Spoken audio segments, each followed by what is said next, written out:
നമസ്കാരം. Raf talk cricket പോഡ്കാസ്റ്റിലേക്ക് അവർക്കും സ്വാഗതം. രണ്ടാമത്തെ എപ്പിസോഡാണ്. വാർത്തകൾക്കപ്പുറം നമ്മുടെ അഭിപ്രായങ്ങളും യാഥാർത്ഥ്യങ്ങളും വസ്തുതകളുമൊക്കെ പരിശോധിക്കുകയും അവതരിപ്പിക്കുകയും ഒക്കെ ചെയ്യുന്നൊരു വീഡിയോ സീരീസാണിത്. ഇപ്പം ഇന്നലത്തെ ടീം ഇന്ത്യയുടെ പരാജയം, ലോർഡ്സിൽ വിജയത്തിന് തൊട്ടരികിലെത്തിയിട്ട് 22 റൺസിന് നമ്മുടെ ചുണക്കുട്ടികൾ പോരാടി വീണല്ലോ. അത് നൽകുന്ന സൂചന എന്താണ്? ടെസ്റ്റ് ക്രിക്കറ്റിന് ഈ ഒരു പരമ്പര നൽകുന്ന ഒരു മൈലേജ് എന്താണ്, ബൂസ്റ്റ് എന്താണ്? ഇങ്ങനെയൊക്കെയുള്ള കാര്യങ്ങൾ ഒന്ന് എടുത്ത് പരിശോധിക്കുകയും കുറേ ക്രിട്ടിക്സ് വരുന്നുണ്ട് ടീമിനെതിരെ. അപ്പോൾ അതിൽ വല്ല കഴമ്പുമുണ്ടോ എന്നുള്ളതൊക്കെ നോക്കുകയാണ് നമ്മൾ ചെയ്യുന്നത്. തീർച്ചയായിട്ടും നമ്മുടെ ടീമിൻ്റെ പോരാട്ട വീര്യം പൂർണ്ണമായിട്ടും കണ്ട ഒരു ദിവസമാണ് ഇന്നലത്തേത്. ലോർഡ്സിൽ നമുക്ക് വിജയിക്കാൻ വേണ്ടിയിരുന്ന 193 റൺസാണ്. അപ്പോൾ പോരാടി വീണു, ഹൃദയം കൊണ്ട് പൊരുതി, ചെറിയ മാർജിനിൽ ടീം ഇന്ത്യ തോറ്റുപോയി എന്നായിരുന്നു നമ്മുടെ മെയിൻ ക്രിക്കറ്റ് ചാനലിലെ റിപ്പോർട്ടിൻ്റെ ടൈറ്റിൽ. അത് ചിലർക്കെങ്കിലും അങ്ങ് പിടിച്ചില്ല. 193 റൺസ് എടുക്കാൻ പറ്റാത്തതാണോ അതിൻ്റെ പോരാട്ടം എന്നൊക്കെ ചോദിച്ചു വരുന്നവരുണ്ട്. എടോ, ലോർഡ്സിൽ സമീപകാലത്തെ ടെസ്റ്റ് മത്സരങ്ങളുടെ റിസൾട്ട് കൃത്യമായി ഫോളോ ചെയ്യുന്ന ഒരാളും ഇത് ചോദിച്ചു വരില്ല. 200-ന് അടുത്തൊരു റൺസ് ലോർഡ്സിൽ നാലാം ഇന്നിങ്സിൽ ചേസ് ചെയ്യുക എന്നുള്ളത് ഒട്ടും എളുപ്പമുള്ള കാര്യമല്ല എന്ന് അത് നോക്കുന്നവർക്ക് കൃത്യമായിട്ടറിയാം. അതുകൊണ്ട് ഈ നടത്തിയ പോരാട്ട വീര്യം ഒരു വലിയ പോരാട്ടം തന്നെയാണ്. നമ്മുടെ ടീമിൻ്റെ ക്യാരക്ടർ എടുത്ത് കാണിക്കുന്ന ഒന്നാണ്. അങ്ങനെ വിട്ടുകൊടുക്കാൻ തയ്യാറല്ല എന്ന് തന്നെയാണ് നമ്മുടെ ചുണക്കുട്ടികൾ കാണിച്ചത്. നിതീഷ് കുമാർ റെഡ്ഡി അദ്ദേഹം കുറച്ചുകൂടി ഫ്രീ ആയിട്ട് സ്കോർ ചെയ്യണമെന്നൊക്കെ പറയുന്നവരുണ്ട്. ചെയ്യണമായിരുന്നു, അല്ലെങ്കിൽ നിതീഷ് ഇന്നപ്പോൾ രവീന്ദ്ര ജഡേജ ഒന്നുകൂടി ഫ്രീ ആയിട്ട് സ്കോർ ചെയ്യണമെന്ന് പറയുന്നവരൊക്കെ ഉണ്ടായിരുന്നു. അവിടെ ഫ്രീ ആയിട്ട് സ്കോർ ചെയ്യുക എന്നുള്ളത് ഒട്ടും എളുപ്പമായിരുന്നില്ല എന്നുള്ളതാണ് യാഥാർത്ഥ്യം. അതാണ് അവിടുത്തെ ഒരു സ്വഭാവം. പ്രത്യേകിച്ച് കളി പുരോഗമിക്കും തോറും ആ പിച്ചിന് വന്നിട്ടുള്ള മാറ്റങ്ങളും ഒക്കെ നമ്മൾ പരിശോധിക്കണം. നിതീഷ് കുമാർ റെഡ്ഡി 53 പന്തുകൾ ഫേസ് ചെയ്ത് 13 റൺസാണ് അടിച്ചത്. അതോടൊപ്പം തന്നെ ബൂമ്ര 54 പന്തുകളാണ് ഫേസ് ചെയ്തത്. നമ്മൾ ഓർക്കേണ്ട കാര്യം, അതിന് മുമ്പത്തെ 7 ടെസ്റ്റ് ഇന്നിങ്സുകളിൽ 6 ഡക്കായ ബൂമ്രയാണ് 54 പന്തുകൾ ഫേസ് ചെയ്ത് നിന്നത്. സിറാജ് 30 പന്തുകളാണ് ഫേസ് ചെയ്ത് 4 റൺസ്. അവസാനം വളരെ വളരെ അൺലക്കിയായ രൂപത്തിലാണ് അദ്ദേഹം ഔട്ടാവുന്നത്. സിറാജ് കണ്ണിന്ന് കണ്ണീര് പൊടിഞ്ഞു. ഔട്ടായ സമയത്ത് അയാളുടെ ആ നിൽപ്പുണ്ട്, ദുഃഖിതനായിട്ടുള്ള നിൽപ്പ്. ടീമിന് വേണ്ടി എങ്ങനെ പോരാടി എന്നുള്ളത് കാണിക്കുന്നതാണ്. കാരണം കൈവിട്ടത് ഒരു അസുലഭ ഭാഗ്യം, ഒരു അസുലഭ നേട്ടമായിരുന്നു. ആ 22 റൺസ് കൂടി വന്നിരുന്നെങ്കിൽ തീർച്ചയായിട്ടും നമ്മൾ 2-1 മുന്നിൽ കടക്കുകയും ചെയ്യുമായിരുന്നു. ഇംഗ്ലണ്ടിന് അതൊരു വലിയ തിരിച്ചടിയാകുകയും ചെയ്യുമായിരുന്നു. സീരീസ് ഒരു പക്ഷേ നമ്മുടെ പോക്കറ്റിൽ ഇരുന്നേനെ എന്ന തോന്നലാണ്. അതാകുമായിരുന്നു. ബട്ട് അൺഫോർച്ചുനേറ്റ്ലി ഡിഫെൻഡ് ചെയ്തിട്ട ബോൾ, പെർഫെക്റ്റായിട്ട് ഡിഫെൻഡ് ചെയ്തിട്ട ബോളാണ് ഉരുണ്ടുപോയി ബെയിൽ ഇളകിയത്. സാധാരണ അങ്ങനെ ബെയിൽ വീഴാറില്ല ഇത്. ബട്ട് അൺഫോർച്ചുനേറ്റ്ലി അത് സംഭവിച്ചു. ഇനി പറഞ്ഞിട്ട് കാര്യമില്ല. ചിനപ്പ് സിറാജ്, നിങ്ങളൊരു വലിയ വാരിയറാണ്. അതാണ് അദ്ദേഹത്തോട് പറയാനുള്ളത്. പിന്നെ ജഡേജയുടെ ആ ബാറ്റിംഗ് പ്രകടനത്തെ എന്തു പറഞ്ഞാണ് വിശേഷിപ്പിക്കേണ്ടതെന്നറിയില്ല. ആ സാഹചര്യത്തിൽ അദ്ദേഹം അങ്ങനെ നിന്ന് ടീമിനെ മുന്നോട്ട് കൊണ്ടുപോയി. എല്ലാ വിജയപ്രതീക്ഷകളും ബാക്കി വെച്ചത് അദ്ദേഹമാണ്. അദ്ദേഹത്തിൻ്റെ ഇന്നിങ്സ് 61 റൺസിൻ്റെ ഇന്നിങ്സ് നോട്ട് ഔട്ടാണ് അദ്ദേഹം. കൂടാതെ അതുപോലെ തന്നെ അദ്ദേഹം ആദ്യ ഇന്നിങ്സിലും മികച്ച പ്രകടനം 72 റൺസ് അദ്ദേഹം അടിച്ചു. ലോർഡ്സിലെ 2 ഇന്നിങ്സുകളിലും 50ക്ക് മേലെ അടിക്കുക എന്നുള്ളത് സമീപകാലത്തൊന്നും സംഭവിക്കാത്ത ഒന്നാണ്. അതാണ് അദ്ദേഹം ഒരു ഓൾറൗണ്ടർ എന്ന നിലയിൽ സാധിച്ചെടുത്തിരിക്കുന്നത് എന്നതുകൂടി നമ്മൾ നോക്കണം. സോ സംതിങ് സ്പെഷ്യലാണ് അദ്ദേഹം തന്നിട്ടുള്ളത്. വല്ലാത്തൊരു പോരാട്ട വീര്യം നമ്മുടെ കുട്ടികൾ അവിടെ കാഴ്ചവെച്ചു. അതിനെ തരം താഴ്ത്തി കെട്ടാൻ ചിലർ മനഃപൂർവ്വം ശ്രമിക്കുന്നുണ്ട്, നമ്മുടെ കമൻറ്റ് ബോക്സിലൊക്കെ കാണുന്നുണ്ട്. അതൊന്നുകിൽ കളി കാണാത്തത് കൊണ്ട്, അല്ലെങ്കിൽ കളിയുടെ സാഹചര്യം കൃത്യമായി മനസ്സിലാവാത്തത് കൊണ്ട്, അതുമല്ലെങ്കിൽ എന്തു പറഞ്ഞാലും വിമർശിക്കുക എന്ന തരത്തിലുള്ളവരായതുകൊണ്ടായിരിക്കണം. ഇപ്പോൾ ആകാശ് ദീപ് അന്ന്, അതായത് 4-ാം ദിവസം അവസാനം നൈറ്റ് വാച്ച്മാനായി വന്നിട്ട് ഔട്ടായില്ലേ. അപ്പോൾ അതെന്തിന് ആകാശ്ദീപിനെ ബോൾ ഫേസ് ചെയ്യാൻ വിട്ടത്, KL രാഹുൽ തന്നെ അത് കംപ്ലീറ്റ് ചെയ്യണമായിരുന്നു എന്ന് പറഞ്ഞുകൊണ്ട് KL രാഹുലിനെ വിമർശിക്കാൻ വരെ ആളുകളുണ്ടായിരുന്നു. ട്വിറ്ററിലൊക്കെ അത് കാണാമായിരുന്നു. ഒരു നൈറ്റ് വാച്ച്മാനെ പറഞ്ഞു വിടുന്നത് എന്തിനാണ്? മറ്റു ബാറ്റർമാരെ പ്രൊട്ടക്റ്റ് ചെയ്യാനാണ്. അതവിടെ കൃത്യമായിട്ട് ആകാശ്ദീപ് ചെയ്തിട്ടുണ്ട്. അപ്പോൾ അതുകൊണ്ട് എന്ത് ചെയ്താലും കുറ്റം പറയാനായിട്ട് കുറേ ആളുകളുണ്ടാവും. അങ്ങ് തള്ളിക്കളയുന്നേ, അതാണ് അവരെക്കുറിച്ച് പറയാനുള്ളൂ. പിന്നെ ഇപ്പം ഇതൊരു യങ് ടീമാണെന്ന് നോക്കണം. നമുക്ക് വളരെ പെട്ടെന്നാണ് വളരെ വെറ്ററന്മാരായ ടീമിൻ്റെ നട്ടെല്ലുകളായിരുന്ന അല്ലെങ്കിൽ കുന്തമുനകളായിരുന്ന നെടുന്തൂണുകളായിരുന്ന കുറേ ആളുകൾ അങ്ങ് പിരിഞ്ഞു പോകുന്നത്.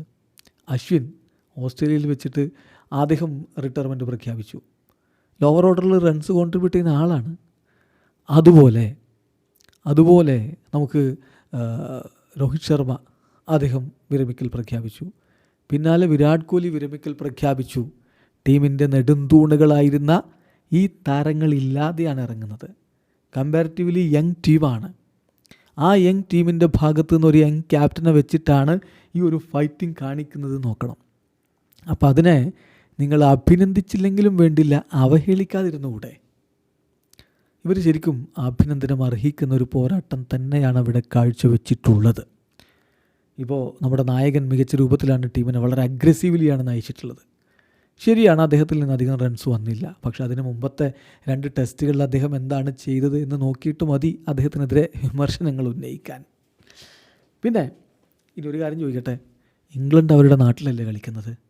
അവർക്കറിയാവുന്ന അവരുടേതായ സാഹചര്യങ്ങളിലാണ് അവർ കളിക്കുന്നത്. എന്നിട്ട് ഈ ടെസ്റ്റ് സീരീസിൽ ഇംഗ്ലണ്ട് ഇന്ത്യയെ പൂർണ്ണമായും അടിച്ചമർത്തുന്ന തരത്തിലൊരു ഡൊമിനൻസ് കാണിച്ചിട്ടുണ്ടോ? കുറേ വാഴ്ത്തുപാട്ടുകാരെ കാണുന്നുണ്ട്, അതുകൊണ്ട് ചോദിക്കുകയാണ്. അങ്ങനെ നമ്മളെക്കാൾ വലിയൊരു ഡൊമിനൻസ് അവർ കാണിച്ചിട്ടുണ്ടോ? ആദ്യ ടെസ്റ്റ് അവർ 5 വിക്കറ്റിന് ജയിച്ചു. ആ ടെസ്റ്റിലും നമ്മുടേതായിട്ടുള്ള കുറേ മൊമെൻറ്റുകളും കാര്യങ്ങളൊക്കെ ഉണ്ടായിരുന്നു. ചില ക്രൂഷ്യൽ സമയത്ത് കൈവിട്ട് പോയതാണ്. 2ാം ടെസ്റ്റിലെ 300 റൺസിന് മുകളിലുള്ള തോൽവിയല്ലേ അവർക്ക് കൊടുത്തത്? എവിടെ പോയി അവരുടെ സ്വന്തം നാട്ടിലുള്ള ഡൊമിനൻസ്? ഈ ലോർഡ്സിൽ അവർ വലിയ ഡൊമിനൻസ് കാട്ടിയിട്ടാണോ ജയിച്ചത്? അല്ലല്ലോ, നേരിയ വിജയമല്ലേ. ഇപ്പോൾ 3 ടെസ്റ്റ് കഴിയുമ്പോൾ 2-1 എന്തും സംഭവിക്കുന്നില്ലേ? അപ്പോൾ അതുകൊണ്ടേ ഇംഗ്ലണ്ടും അത്ര ഈസി ആയിട്ടല്ല മുന്നോട്ട് പോകുന്നതെന്ന് മനസ്സിലാക്കുക. ഇവിടെ അവർക്കറിയാവുന്ന അവർക്ക് ചിരപരിചിതമായ സാഹചര്യങ്ങളിലാണ് ഇങ്ങനെ അവരനുഭവിക്കുന്നത്. ടെസ്റ്റുകൾ 5 ദിവസത്തേക്ക് കൊണ്ടുപോകുന്നു, 15 സെഷനുകൾ നടക്കുന്നു. ചില്ലറ കാര്യമല്ല ഇത്. ടെസ്റ്റ് ക്രിക്കറ്റിന് ഈ ഒരു പോരാട്ടം കൊടുക്കുന്ന ബൂസ്റ്റിങ് അത് മറ്റൊരു രൂപത്തിൽ നമ്മൾ കാണേണ്ടതാണ്. വല്ലാത്ത വേറെ ലെവലാണ്. 10-60 കോടി ആളുകൾ ഇന്നലത്തെ അവസാന ഘട്ടത്തിലെ കളിയൊക്കെ ജിയോ ഹോട്ട്സ്റ്റാറിൽ കാണുന്നുണ്ടെന്ന് പറയുമ്പോൾ ടെസ്റ്റ് ക്രിക്കറ്റിന് ഇത് കൊടുക്കുന്ന മൈലേജ് എത്രയാണ്? പോരാട്ടം നടത്തിയ നമ്മുടെ കുട്ടികൾ അതിനെ അഭിനന്ദനം എന്തായാലും അർഹിക്കുന്നുണ്ട്. ഇംഗ്ലണ്ടിൻ്റെ യാത്രയും അത്ര ഈസി ആയിരുന്നില്ല എന്ന് മനസ്സിലാക്കുക. അതോടൊപ്പം ഒരു കാര്യം കൂടി, ലോർഡ്സിൽ 4th ഇന്നിങ്സിൽ കാര്യങ്ങൾ എളുപ്പമല്ല. ടോസ് പോയിടത്ത് തന്നെ കാര്യങ്ങളിൽ മാറ്റമുണ്ട്. ഇതറിയാം ഇംഗ്ലണ്ടിന്. അതാണ് അവർ മറ്റ് 2 ടെസ്റ്റുകളെ പോലെയല്ല ഇവിടെ ആദ്യം ബാറ്റ് ചെയ്യാൻ വേണ്ടി തീരുമാനിക്കുന്നത്. സമീപകാലത്തെ ലോർഡ്സിൻ്റെ റിസൾട്ടുകൾ എടുത്ത് നോക്കിയാൽ അത് വളരെ വ്യക്തമാണ്. 200-നടുത്തുള്ള ഒരു റൺസ് ചേസ് ചെയ്ത് പോവുക എന്നുള്ളത് 4th ഇന്നിങ്സിൽ എളുപ്പമല്ല. അവിടെയാണ് നമ്മുടെ കുട്ടികൾ ഇങ്ങനെയുള്ള ഒരു പോരാട്ടം നടത്തുന്നത്. ഒരുപാട് നേരം ബോൾ ഫേസ് ചെയ്ത് നിന്നിട്ടും റൺ സ്കോർ ചെയ്യുക എന്നുള്ളത് എളുപ്പമല്ല എന്നുള്ളത് ജഡേജയെ പോലുള്ളൊരു ബാറ്ററുടെ ബാറ്റിംഗ് പ്രകടനം കണ്ടാൽ നിങ്ങൾക്ക് കൃത്യമായിട്ട് മനസ്സിലാവും. So even after 150+ balls face ചെയ്തിട്ടും ഫ്രീലി സ്കോർ ചെയ്യാൻ ഒരു ബാറ്റർക്ക് പറ്റുന്നില്ലെങ്കിൽ അതിനർത്ഥം വളരെ കൃത്യമല്ലേ, അവിടെ കാര്യങ്ങൾ എളുപ്പമല്ല എന്നുള്ളത്. അപ്പോൾ അതുകൊണ്ട് നമ്മൾ മനസ്സിലാക്കേണ്ട ഒരു കാര്യം, ഇതൊക്കെ മുൻകൂട്ടി കണ്ടുകൊണ്ട് തന്നെയാണ് അങ്ങനെ ഒരു ടീം സെലക്ഷൻ ഗൗതം ഗംഭീർ നടത്തുന്നത്.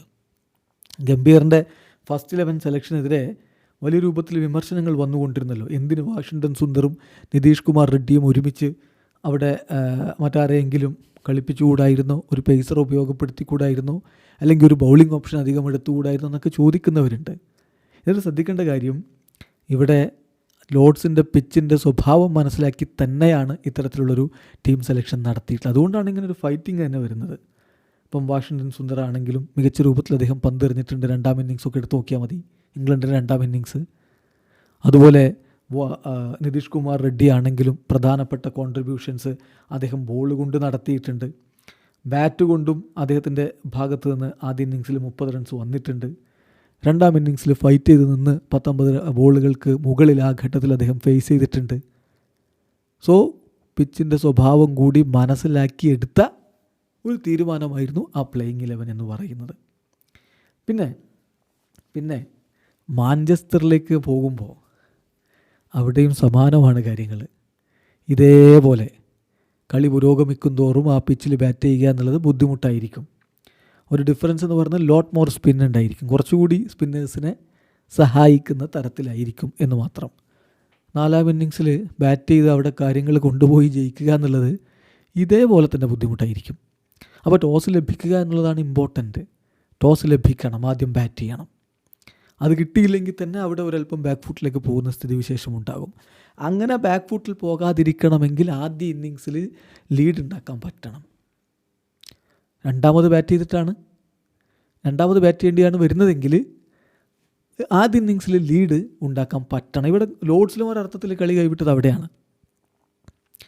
ചില നിരുത്തരവാദപരമായ ഷോട്ട് കളിച്ച് പുറത്തു പോയ ബാറ്റർമാരുണ്ട്. അവർക്കൊരു വാണിംഗ് തീർച്ചയായിട്ടും വേണം. വരും കളികളിൽ അവർ കൂടുതൽ മികവിലേക്ക് പോകുമെന്ന് പ്രതീക്ഷിക്കാം ടോപ്പ് ഓർഡർ ബാറ്റർമാർ. ഇപ്പോൾ ഇവിടെ നമ്മൾ മനസ്സിലാക്കേണ്ട ഒരു കാര്യം, ആദ്യ ഇന്നിങ്സിൽ ലീഡ് നമുക്ക് എടുക്കാൻ പറ്റാതെ പോയെടുത്ത് 357 അവിടെയാണ് ഒരർത്ഥത്തിൽ ഈ കളിയിലെ ഒരു പാളിച്ച നമുക്ക് വന്നിട്ടുള്ളത്. വരും കളിയിൽ അത് കറക്റ്റ് ചെയ്യുന്നു പ്രതീക്ഷിക്കാം. പിന്നെ 2 ഇന്നിങ്സുകളുമായിട്ട് 10-60 റൺസിൻ്റെ എക്സ്ട്രാ നമുക്ക് പോയിട്ടുണ്ട്. ധ്രുവ് ജുറലായിരുന്നല്ലോ സബ്സ്റ്റിറ്റ്യൂട്ടായിട്ട് വിക്കറ്റ് കീപ്പ് ചെയ്തിട്ടുള്ളത്. ഇംഗ്ലണ്ടിൻ്റെ ഭാഗത്ത് നിന്ന് അത്രയധികം എക്സ്ട്രാസ് വന്നിട്ടില്ല. ആകെ 10-30 എക്സ്ട്രാസാണ് 2 ഇന്നിങ്സിലുമായിട്ട് അവർ കൊടുത്തതെങ്കിൽ ഇന്ത്യയുടെ ആദ്യ ബൗളിംഗ് ഇന്നിങ്സ്, അതായത് ഇംഗ്ലണ്ടിൻ്റെ ആദ്യ ബാറ്റിംഗ് ഇന്നിങ്സിൽ നമ്മൾ കൊടുക്കുന്നത് വലിയ രൂപത്തിലുള്ള എക്സ്ട്രാസാണ്. എന്ന് പറഞ്ഞാൽ 10-30 റൺസിന് മുകളിൽ 31 എക്സ്ട്രാസ് വന്നു. അതിൽ ബൈ ആയിട്ട് വന്നത് 11 റൺസാണ്, സമ്മതിക്കുന്നു.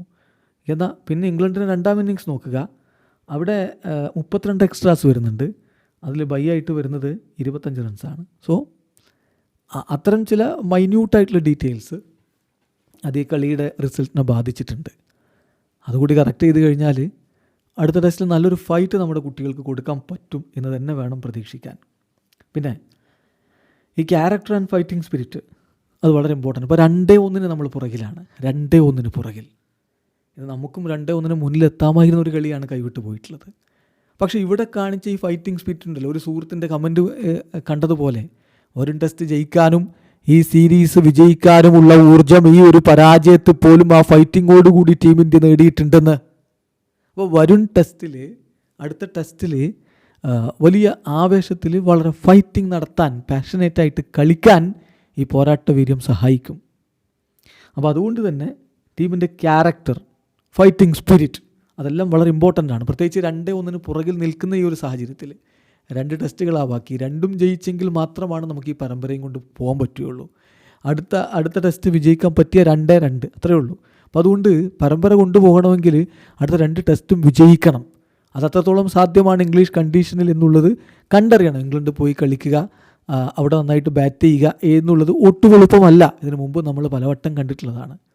അപ്പോൾ അതുകൊണ്ട് ഈ ഫൈറ്റിംഗ് സ്പിരിറ്റും ഈ ഒരു പോരാട്ട വീര്യം കാഴ്ചവെച്ചതുണ്ടല്ലോ, യങ് ടീമിൻ്റെ ഈ പാഷനും വിട്ടുകൊടുക്കില്ലെന്നുള്ള മനോഭാവവും ഒക്കെ വരും ടെസ്റ്റിൽ കൂടുതൽ ഗുണം ചെയ്യട്ടെ.